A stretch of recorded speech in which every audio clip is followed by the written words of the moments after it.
আসসালামু আলাইকুম দর্শক, আপনারা যে জায়গাটি আজকে দেখতেছেন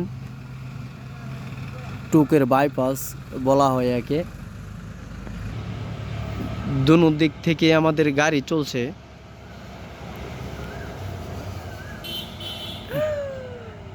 গাজীপুর জেলা থেকে কিশোরগঞ্জ জেলাতে যুক্ত হয়েছে। এই যে অনন্যা ক্লাসিকগুলো যাইতেছে দেখেন।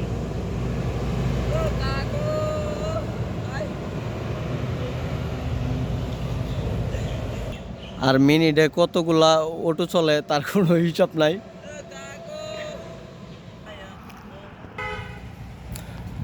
দর্শক, জায়গাটি হলো গাজীপুর জেলার কাপাসিয়া থানা টুক ইউনিয়ন অবস্থিত। বাইপাস আমাদের গাজীপুর জেলা থেকে কিশোরগঞ্জ জেলাতে যুক্ত হয়েছে।